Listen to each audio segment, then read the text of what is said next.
as I look at it, and I am not an NBA draft prognosticator, I am not good at this at all. But I don't know if they have a single NBA player on that roster. Yeah, who on that roster do you think's playing at the next level? I don't know if they have a single NBA player. And when you're looking at a Kentucky Wildcats NBA player, you're smashing the panic button, you're shitting your pants, you're saying, oh my God, this team is going to suck, because that's what John Calipari's had good teams, bad teams, but the one thing he's always had is talent, is NBA talent. This team doesn't seem to really have that, and so I think there were a lot of question marks about this Kentucky team, but they have so many good players, so many really good college basketball players.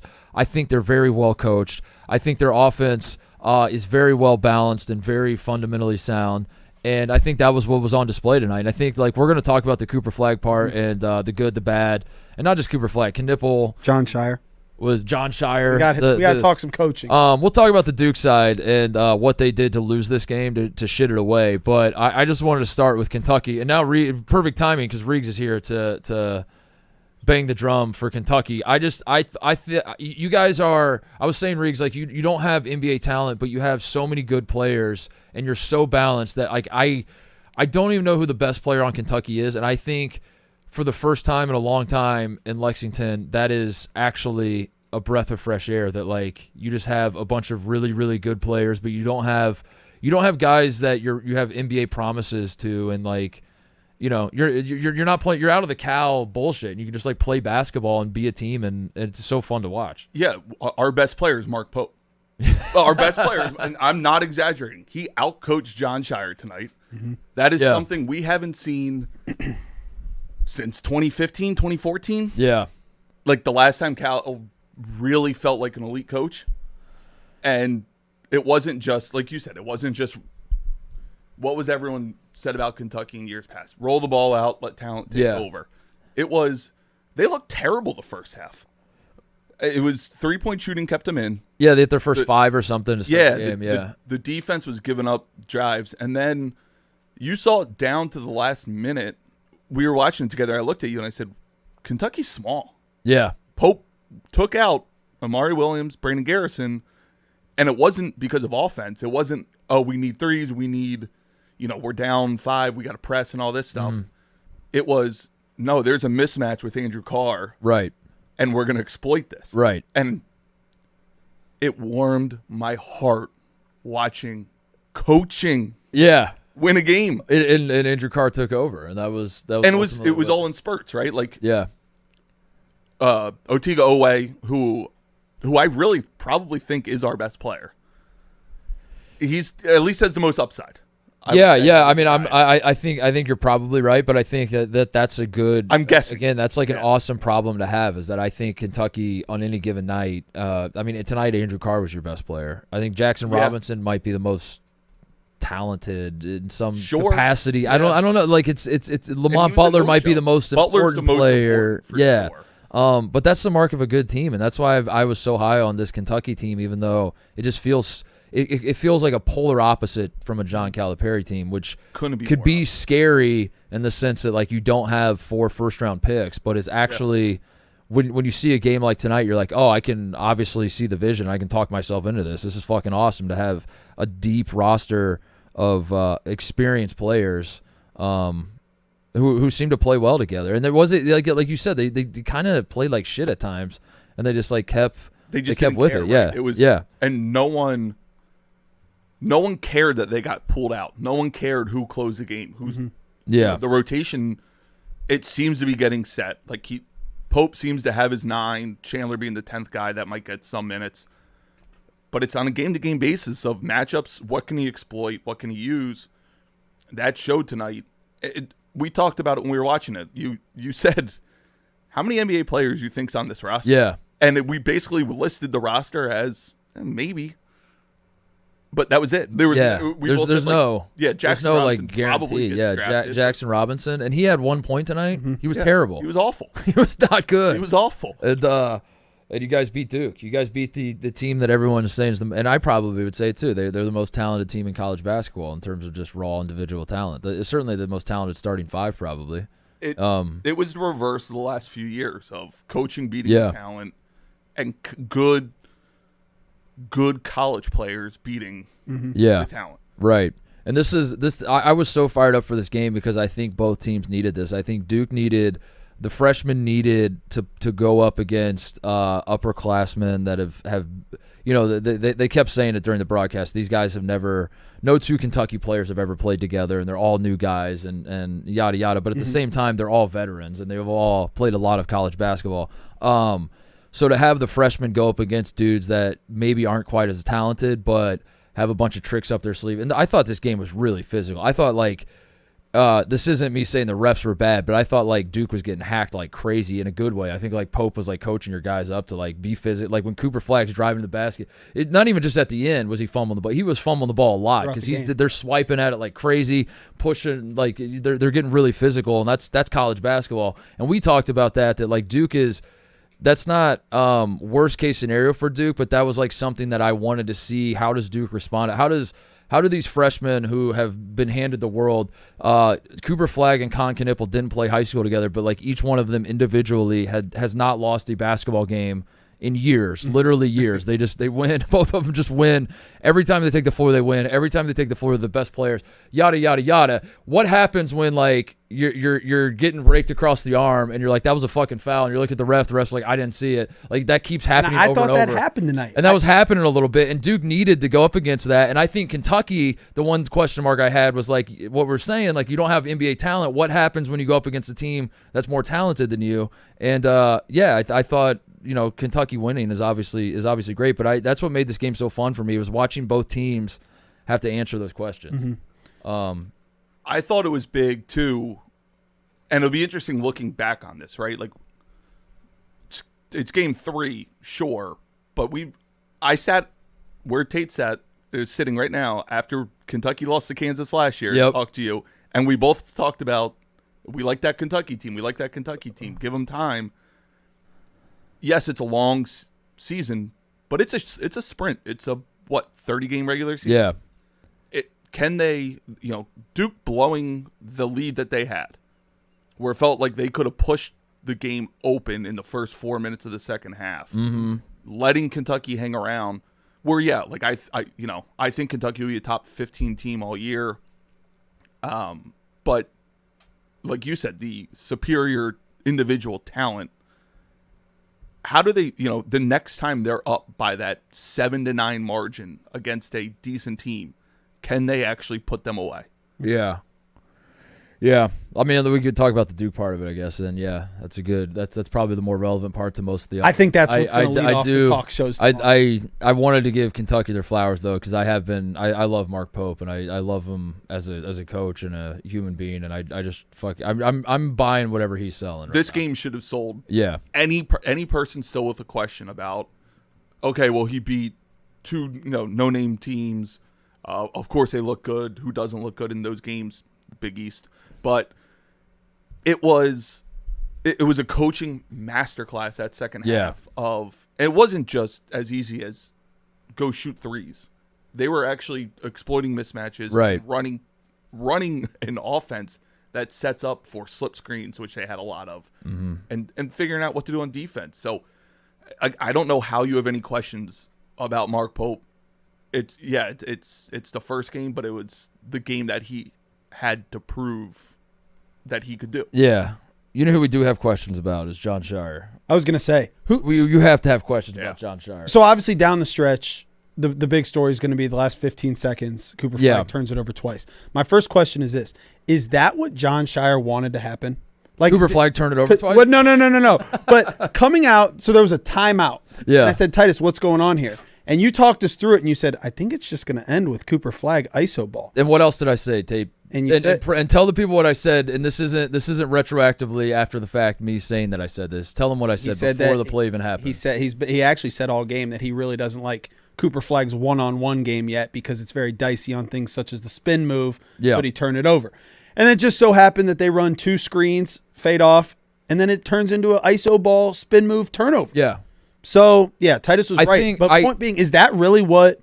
I can't. I mean, I love Cooper Flagg as much as anybody. I want him to be great. I think he's a great story, and he's great for the sport. And I think he is going to be great.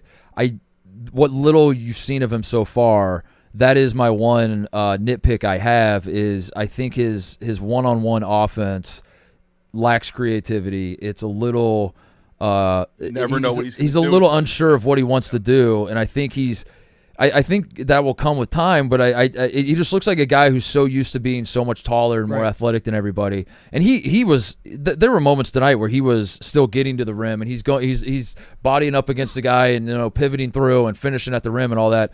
It's more like he doesn't have like his, if I can get to this spot, I can just rise up and hit this shot. Like I know I can get here. I can. When I go right, I'm going to spin back and finish. Like he doesn't have like a go-to move yet necessarily, and he's kind of it feels very clunky at times. And I was saying that all game. So when they're coming out of the timeout, I was like, I have a feeling this is about to be Cooper Flag ISO. I am going to hate this if it's Cooper Flag ISO. And boy, did I hate it. No, and you were right. But at what point, like you've said that from watching them play a couple games now. John Shire's with them every single day. Right. I'm just flabbergasted at so many decisions down the stretch, and we can get into all of them. Starting with Con Knipple falls down with 2.5 minutes to go, and they're looking around. He was on the ground for 10 seconds. You got 2 timeouts left. Not tied up. Nope. Not turns it over. Kentucky goes down and scores. That's strike one. Strike two, you call the timeout, 15 seconds left, tie ball game, and you get – I mean, Tice, you've watched them for 2.5 games now. Who's a better scorer, Cooper Flag or Con Knipple?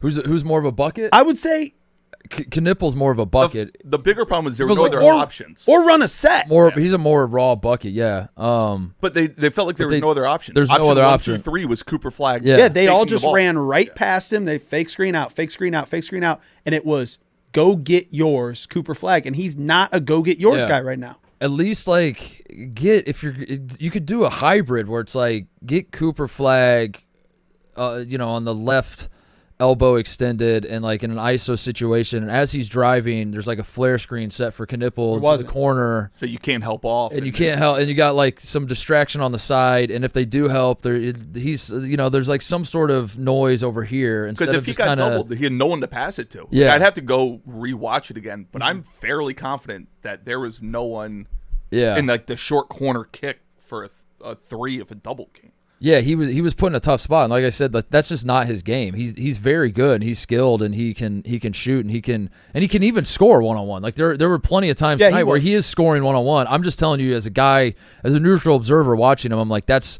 something I need to see more. I need to see him just kind of like get to. That's the way I describe it. Get to his spots, just like like what he did when he got the N1 over Bray. Yeah, where he took 2 dribbles, got to the free throw line, elbow. Lift it up. Just confidently rise up, be like, this is where I need to be. I'm going to just rise up, hit this shot. And I feel like oftentimes watching him in one-on-one situations, he's a little like, fuck, what do I do? What do I do? Do I just go, fuck, what do I – fuck, and he's losing the ball, and he's, like he mashes all the buttons at once. And it's like, well, one of the spin moves will work. And he's so good that he can oftentimes clean that up. And like when he fumbles the ball or whatever, he'll just pick it up and lay it in or pivot this way or, tip in his own miss.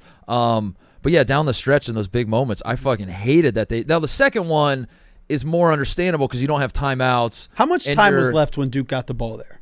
So they made the 2 free throws. 10 seconds, I think. 10 seconds. Again, I think it was 10. In that situation, and you just saw Cooper Flag turn it over. John Shire has to have something other than Cooper Flag dribble down the corner. They didn't have any timeouts. But don't you have something with 10 seconds left? Some sort of action? I think you're just like, we have a team full of freshmen. There's 10 seconds left. We're losing. Just let Cooper go be great. Just went. I didn't have a problem with that one. The first one was. It's not ideal, but the first one was bad. You're coming out of a timeout. And it's like, all right, let's see what he's drawing up. Let's see what he has in mind. And you got multiple scores. I mean, Flag and Knipple are the guys, but Tyrese Proctor was hitting shots a little bit. Foster sucked tonight. But they have guys they have other guys or decoys you can run. You can run Knipple as a decoy. You can run Flag as a decoy and maybe we pop talked Knipple about open. that before. Maybe I thought maybe there's a chance where, I mean, it seems insane to say it like Tyrese Proctor's taking the last shot, but like Tyrese Proctor would have been wide the fuck open, I think, if you run Cooper Flag off like a stagger screen and then Knipple sets the screen. Coming. You set a stagger, Cooper curls, and then Tyrese Proctor goes and sets. He's in the stagger and Knipple's in the stagger. Proctor goes and sets a screen now for Knipple, who then pops up for the 3, and then Proctor's gonna be wide the fuck open. Yeah, we talked. I mean, and maybe, I don't know. Maybe you don't want Tyrese Proctor taking that shot, but like there were options. He scared me tonight as a Kentucky fan. Yeah, like the first half, I looked at you and I said, this feels like the Champions Classic last year of DeJuan Harris. Yeah. Where there was like, you dared one person to beat you. Mm-hmm. Proctor was, I think he had 10 in the first half.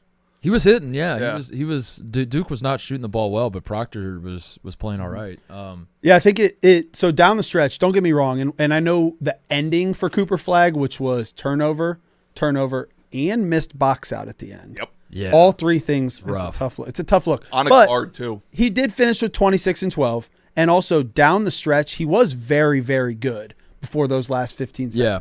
So I think what you're saying is, obviously, the whole world thought the ball was going to Cooper Flagg there.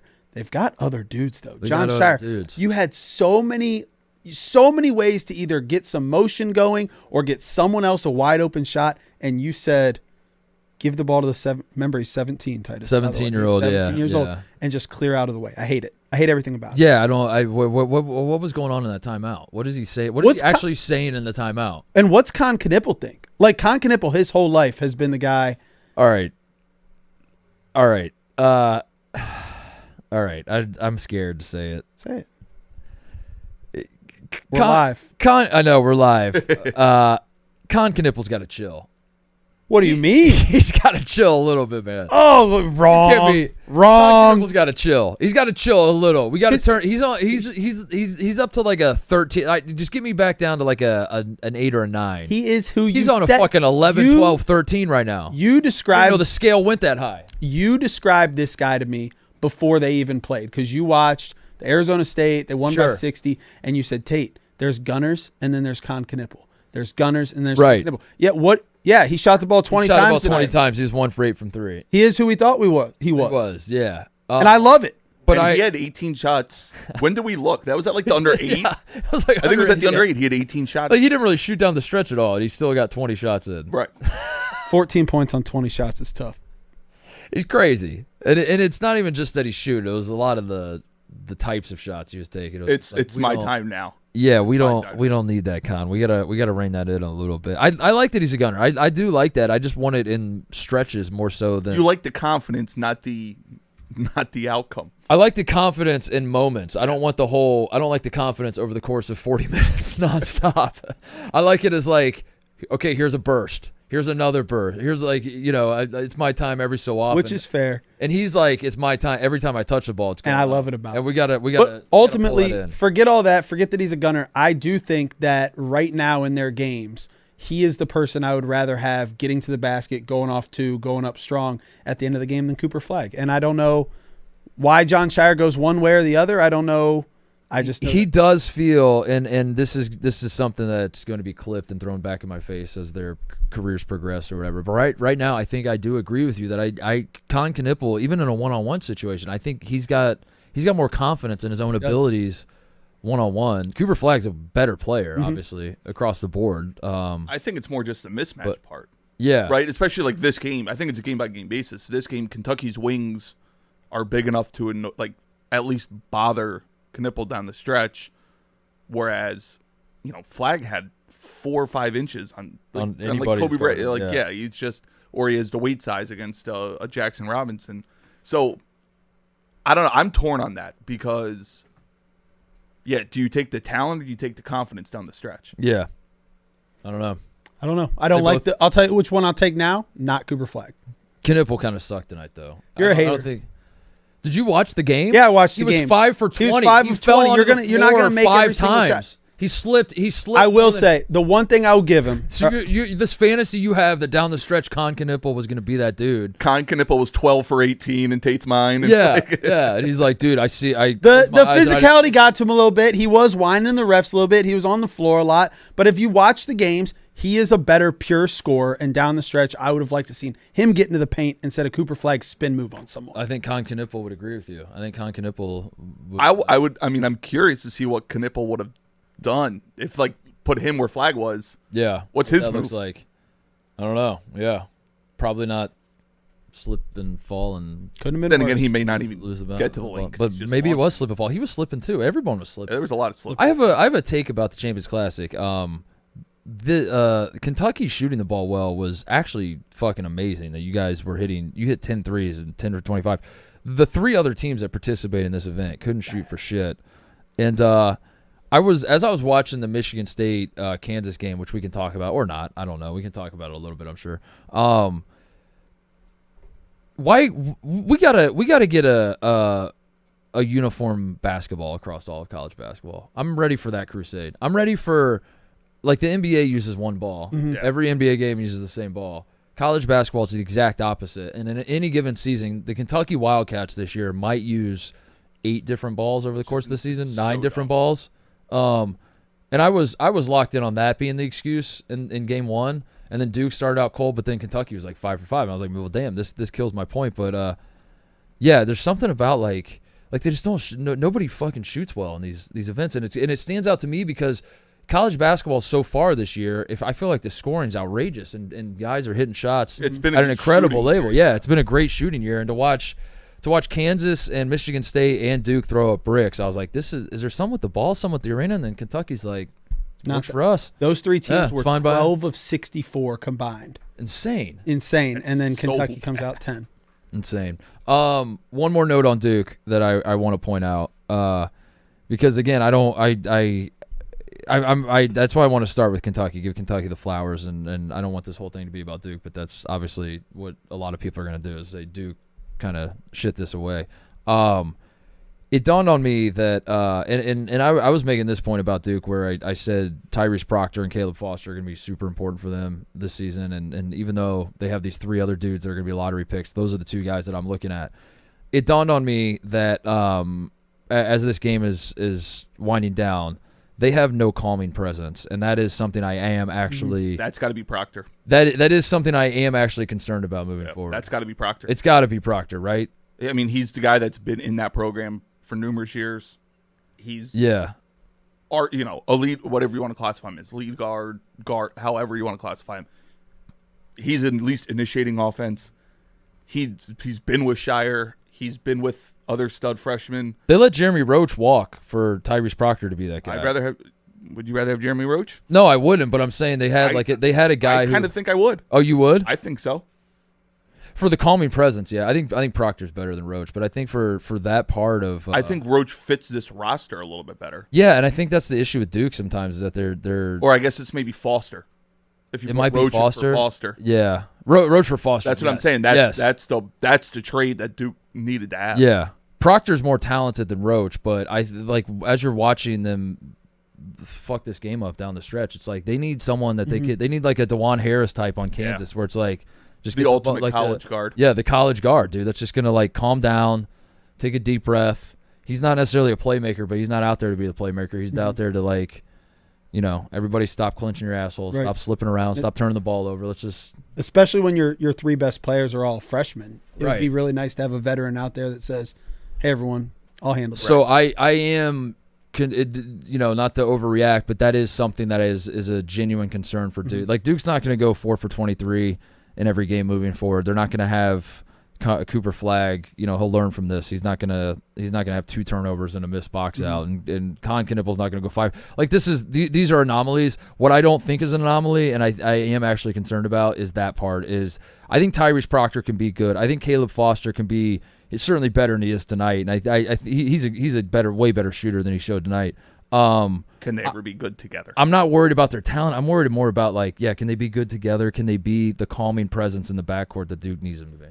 Go ahead. I got a question then for you too. Well, the other thing I was going to add, there's one more concern that I had watching Duke, and I thought that was when Maluach went down, and he went down like 3 or 4 times.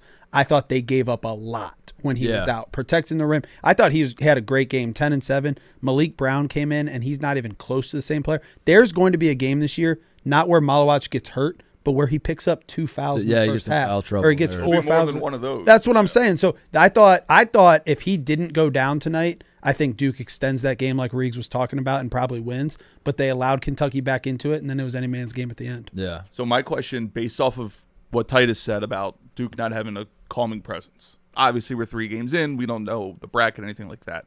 What would be more shocking come April, the 3 of us are talking, Kentucky national champs or Duke doesn't get out of the first weekend? What is more shocking? Because I still think people wouldn't put – and I want to put Kentucky there as a fan and a team that loves – they're not in that top tier national title contenders list even after this win. You know, the answer is Kentucky win. I think it's Kentucky. That's more shocking than Duke not getting out of the first. Duke's going to be a 1 or 2 seed, I think. Duke will be a 2 seed. Kentucky will be a 3 seed. But you can he's saying the opposite. Like Duke losing in the what would that would be more, Duke losing to a. Oh, I think it'd be substantially more shocking if Duke went home. That's what I'm asking. That's what I'm saying. Okay, because of that calming presence, we see that in March all the time. Yeah, where you're playing that 7-10 seed. Yeah, and the whole arena starts turning against you. Yeah, and I think the parity in college basketball, like the 7s and the 10 seeds are way better than you're talking about. I don't think they'll be there, but like a Memphis-type team. Hell, Ohio State. Yeah. Duke doesn't want to see the Buckeyes. They don't want to see the Buckeyes in the second round. Let's be honest. Probably like Eric Musselman in USC because that's where he Yeah. I would probably still be surprised. I'm very bullish on Kentucky, but I still need to see more of this to like to me Kentucky is like a good team. Like right. I think tonight we learned like it's verified they are a very good team. Correct.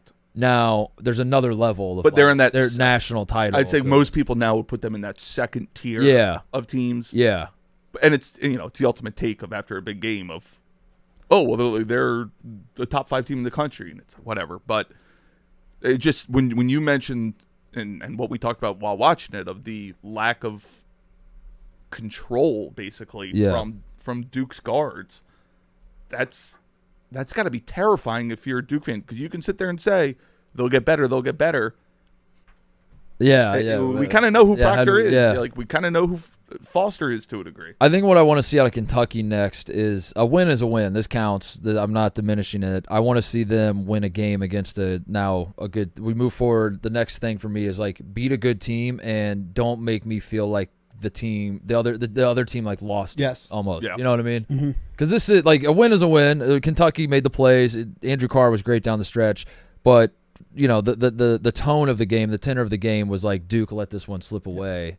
And I think for Kentucky to be national title good is like they're going like SEC schedule rolls around. You're playing Auburn, and it's like we just fucking we're a 5-point lead the whole game, or For me, it's we're in control. I want to see who turns into the guy. Yeah, like who roles reverse tie game. Kentucky got not lucky, but Kentucky made a defensive play to get the lead. Roles reversed. Who does Kentucky go to? As great question. Hey, you need a bucket. Jackson, and you can even use this game. Jackson Robinson was off. I would say that's probably the guy they want to go to the most. Yeah, but what happens in a game like this? You think he's going to tighten up rotations, or you think this is what? I think it's going to be 9. I think it's going to be 9 guys. I think you see Kriisa as kind of a. I think Lamont Butler will end up being like the leading minutes played. Yeah, he's that important.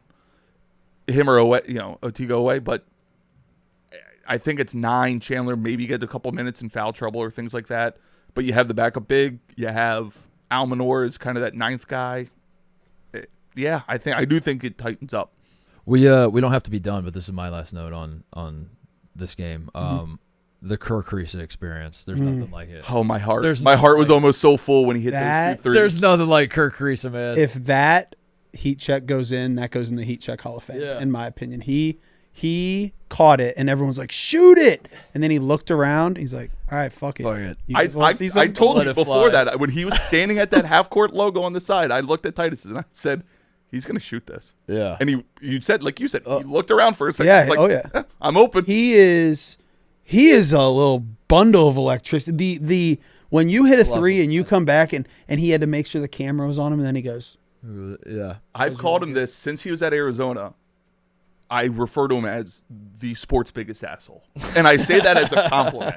Like, he is the ultimate asshole. We'll talk about another guy that played tonight that's a big asshole, too. Yeah, but like, Kriisa, he has it all. So what was he going to do if he hit that heat check? I think Duke slaps the floor. I think he just walks off, takes his shirt off, is like, all right, see you guys later. That might have been the last time we saw him tonight if he hit that. Like, Coach, I'll see you at the next game.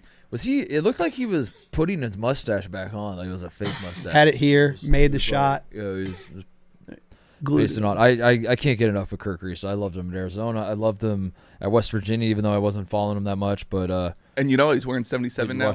Did you ever see his quote about wearing 77? I assumed it was a Luka thing. He said Luka took it from him, so he's getting it back. All right, that's awesome. He's had an altercation with Luka playing for Estonia. So he's literally trolling Luka. Correct. Yeah. He's a troll. By being You're a troll. You would love him. Yeah, listen, we're talking Hunter Dickinson. Hunter Dickinson is a troll too. This Kerr guy, to wear 77 off the bench and get 15 minutes a game and be like, yeah, Luka stole Luka stole this shit from me. He's the best. He's incredible, he's dude. The absolute best. He needs the headband. There's nothing like there's no experience like when Kerr Kriisa is feeling himself. And love him or hate him, it's just so fucking fun. He gets the crowd going and he's doing the Hulk Hogan like I can't hear you type things. And honestly, we need him. Because like this Kentucky team, I don't think it's hateable from the neutral fan base, the neutral fans. You know, you don't have the Calipari factor, you don't have the one and done factor. You know, does anybody really hate Lamont Butler or Amari Williams? Like, no. Dude. But everybody can hate Kerr Kriisa, which then in turn hates Kentucky, and that's where we need to live. Kerr Kriisa and Pat Kelsey are going to get into a fight. Like JP McCura and Mick Cronin? Yeah, they're going to fight each other. I love it. All right, anything else on this game? I think we kind of hit it all. We got tagged in one stat I want to read you. Tonight was the second Duke loss in the last 244 games where Duke was up 9+ at the half since 2007. Can you name the other one? Where they were up 9? Up 9 or more at the half. This is the second time since 2007. Tonight and all regular season or just total? Just any game. Any game, 244 times. To be up 9.5, and that's 9+ pretty impressive. and lost tonight and were they up 9? Coach K's last game, and they were up 9 versus Ohio-State, November 30th, 2021. No shit. Yep, 43-30, lost. Hell yeah, go Bucks. Go Bucks. I would have guessed it would have been like the Coach K Final Four. I was the way you're setting it up. Now obviously. Now you see what it makes saying. sense with Ohio State. Though I thought you were setting it up. You're like it was the Coach K last game in Cameron Indoor or some shit like that. That would have been funny. All right, the other game, Kansas beats Michigan State. Disgusting basketball game. Just a gross basketball game that neither team was hitting shots. It's every Michigan State Champions Classic game. Yeah. They always play first, and it's always disgusting. This is yeah, you're right. It pretty much the same was. thing. Yeah, it was tough to watch at times, but Kansas won, I guess. Kansas fans can't feel great about this, but also you won the game, and I imagine Kansas fans do not want to be ranked number 1, but you don't want to lose. There's no point where you're like, I want us to lose, but I wouldn't want the target on our back. I think I still stand by what I've been saying about Kansas, which is I like them more than I liked them last year. I think they have more versatility. Zeke Mayo is awesome. He's fucking awesome, and he's going to be awesome for them. He's already awesome for them. So I like all that, but this is a flush it type game. I guess if you're Michigan State, you're like we hung around with the number 1 team in the country and shot 3 of 24. 3 of 24 from 3. But can we be shocked they shot 3 for 24? Again, I know small sample size, but I believe when I looked earlier today, they were like 321st in 3-point percentage and 290th in 3-point attempts. Yeah, I think that's the big difference between the two losers tonight is 3 of 24 for Michigan State is like, hey, are they a horrible shooting team? Duke goes 4 of 23, and it's like they're not going to do that every Right. season. It felt like a bad shooting day for Duke versus just this is who Michigan State is. Kohler was good for Michigan State. That's a bright spot. But this Michigan State roster is just not talented. There's just not it's not I want it to be. I want to believe that Izzo can make some chicken salad out of this. But Xavier Booker is the most talented player, and he sucked. Him or tonight. Cohen Carr. And Cohen Carr is not good. Cohen Carr is going to be the guy that every year we'll be like, this is the breakout year for Cohen Carr. Because he's going to go between the legs from the free throw line and the Midnight Madness. Yeah, he's a Midnight Madness legend. Yeah. Cohen Carr's not awful. Like, he's not a but he's not a liability. He's but not going to be an all Big Ten player. No.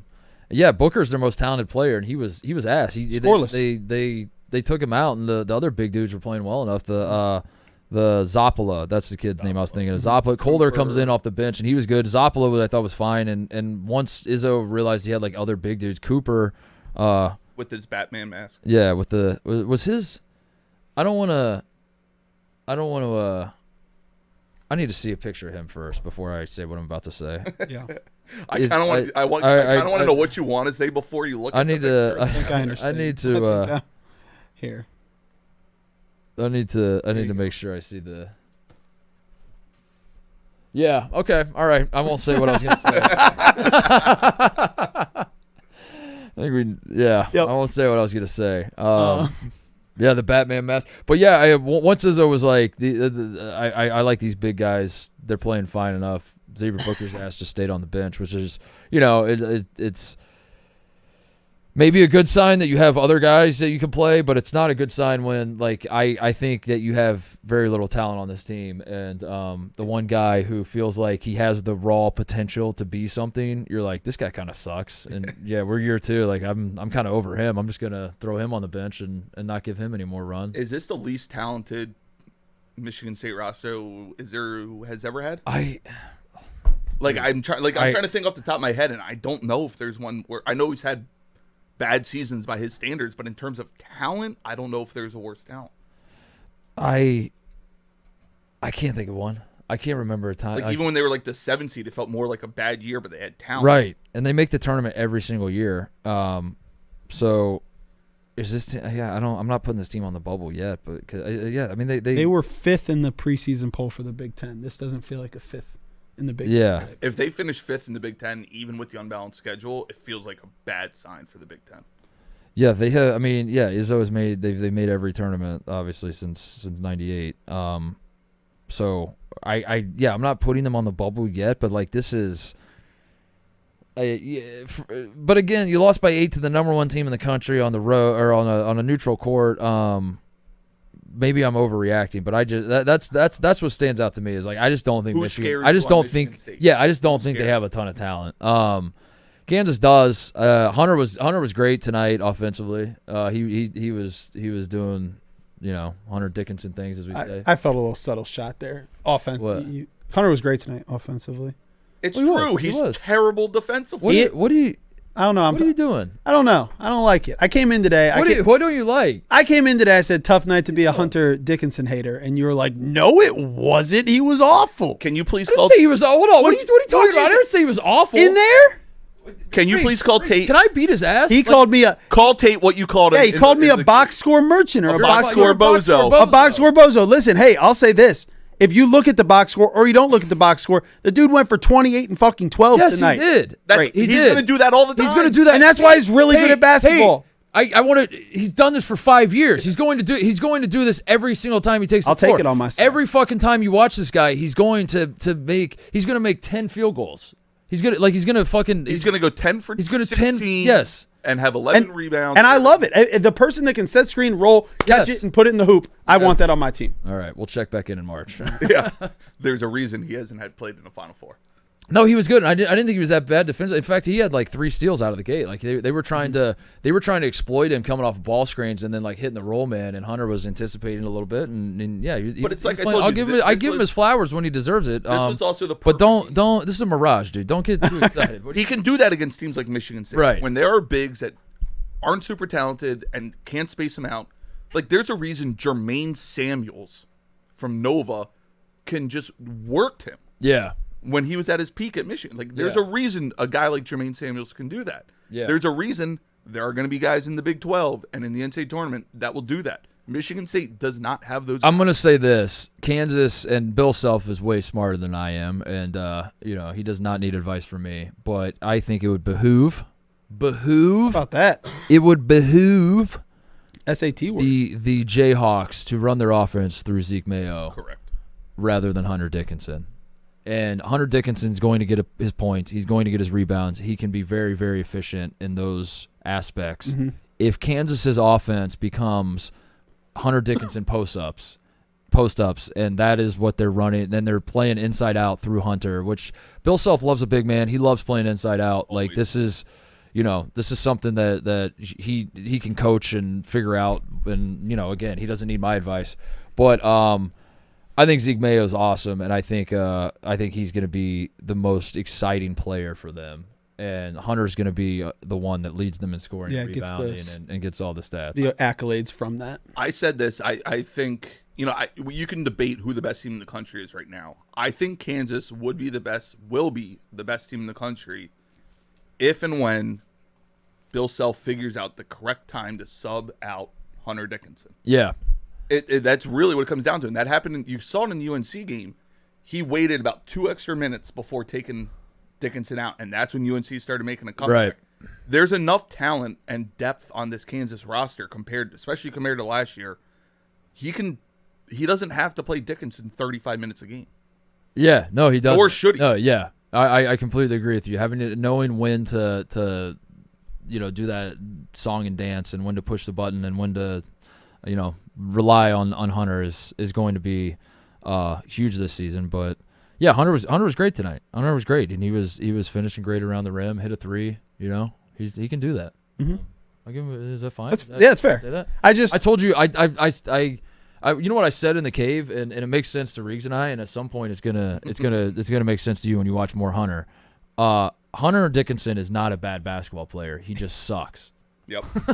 Makes all the sense See, in the world. To the audience, that's what I'm doing. That is what he said. But it's the most correct thing. I guess that's the way to describe it. Either that makes sense to you, or you have not watched enough Hunter Dickinson basketball. I guess my entire stance is this: he's not bad. He just sucks. Last show was that Kansas might be a little fraudulent and not the true number one in the country.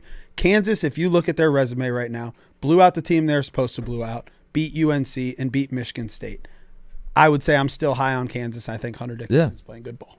Like I said, I think they're the best team in the country once Sell figures out how to take Hunter Dickinson out of the game more. I'm high on Kansas too. You can't. I've been high on Kansas. It's impossible not to. Yeah. Like you said, the game's at Fog Allen. They beat UNC, let them back from 20 down. Yeah. But they won. That's true. And struggled against the team that. And they should not have. Yeah, Michigan State. And struggled against the team that we said sucks. So we're all high on them. So. Yeah. They got Duke coming up in 2 weeks. That's going to be fascinating. Where are they playing that one? They're playing that at Terry's Chocolate's Vegas Showdown. Is that the hold on? Called. Is that the Terry's Chocolate Vegas Showdown? Wait a second. Is that the T-Mobile Arena? That's got to be the Players era thing, right? Boy, it does not get any easier for Duke. They got Wofford next, so I guess it does get easier for them immediately. But get Fletcher short back. I guess never mind that one. They got Arizona at Arizona, Kansas, and is that the Terry's Chocolate Vegas Classic? They got Kansas. It goes to Maui and then you have Auburn, and then you have Louisville, who's not that great, but you kick off ACC play with Louisville on the road. Where's the Auburn game at? Auburn says at home. I didn't realize they yes, the SEC. Oh, that's the SEC channel. Oh yeah, that's right. They replaced the. I think that'll be from what we've seen from each of those teams in the last couple of days. Cooper Flagg, they're going to want him to handle the ball, do all that. Auburn's going to get up in his shit. Yeah. Auburn's going to beat the shit. Beat the fuck out. Yeah, I would say that's the scout on Duke right now. You know what? That's a bet. John Shire needs to get a plane. Duke's got to fight before the fight on the plane. I like that pregame tradition. No, it's the only way to prep to play Houston's defense. I think Shire needs I think Duke needs a couple practices of put the bubble on the rim, no made shots. It's every ball's a live ball, no fouls. Take the Duke jerseys away. Yeah, take the D away. Just fucking play some blue collar basketball. No, Duke's gonna be fine. Maluach is awesome. I don't know if I mentioned that when we were talking about him, but I think he's terrifying defensively. We were like trying to think of the best rim protectors in college basketball, and it's like Kalkbrenner, and like I think he might be it already. Mm-hmm. I think I've seen enough from him where I'm like he is the number one rim protector in the sport already, and we're 3 games into his career. Was cramping up though. That was weird. That was kind of. That's a Duke thing though. Paolo cramped up. Cooper. That's true. Yeah. They got to be the worst hydrated power conference. That's a great point, dude. I remember that now. Paolo was cramping up like crazy. Well, did you see Shire's quote after the Army game? He said he was going to have a meeting with the trainers because of how much Cooper Flagg. He was livid about it. They're all cramping off and was like, Pickle "This juice. is unacceptable." There's something about Duke. Something to keep an eye on. Starts at the top, Shire. Boys, this was fun. We need to do this more often, Reeks. Come to Chicago. I will. Yeah, and have your team. Have the team you root for beat the team with 3 lottery picks on with it. Tate cheering for Duke in the background of the cave. You are becoming a Duke guy. 100%. TJ and Cody making comments and Cody's on some fuck shit tonight. He was. I looked at him at one point and I was just like, you're a Syracuse guy. Yeah. Cody doesn't know what he is, man. He's going, Duke never gets any calls, man. I almost what's he talking about? I almost threw a punch. What's that kid talking about? I almost threw a punch when he said that. Terry's Chocolate Showdown is not the Players Tournament, by the way. That's not. Kansas versus Duke and Furman versus Seattle in Vegas. And the Terry's chocolate. That's literally a JV game varsity. The Terry's. What is Terry's chocolate? What is Terry's chocolate in Terry's general? I've Chocolate never heard of Vegas this. Showdown. Maybe this is why they're doing this. Look at those two matchups. They got to get the word out. I've never heard of Terry's chocolate in my life. What is Terry's chocolate? Have you heard? Has anybody in the room heard Never of Terry's once. chocolate? No. Which might be why they're doing this. Where they're trying to get the How did word they out. get that? Greatest advertising. Yeah. I want paid Terry's chocolate. Everybody look up Terry's chocolate, I guess. They make like chocolate oranges? I just looked it up. Oh yeah, they do chocolate orange. That's their. That's the thing. I'll be honest, never had a chocolate orange. Chocolate orange is good. Never had one. Maybe I got to give Terry's a try. Come on, Terry. hit our line, Terry. We ain't hard to find. We are the. If you want, no. It's, Yep. All right. Yes. This was fun. We'll do. We're gonna try to do more of these throughout the season for maybe the Terry's Chocolate Classic. I don't know. Maybe we'll do it for that. Find like moments in college basketball calendar, the nights that feel like they're kind of elevated themselves beyond like a normal regular season night. So we'll do more of these live streams. Thanks for watching and listening. We're gonna still do the regular podcast cadence as well. So we'll put a show out later in the week as well. But I wanted to mix some of these in because we enjoy doing them, and it's so much more fun to just like watch the game and hop in the studio and immediately just let it rip. So we'll be doing more of these. Thank you for watching. Thank you for those of you that are tuning in, or if you're listening on the podcast feed. Thank you to Reegs joining us. You. That was fun. It all worked We're out. back. Kentucky's back. Kentucky's back. Good win tonight, Reegs. College basketball's back to normal. See you guys.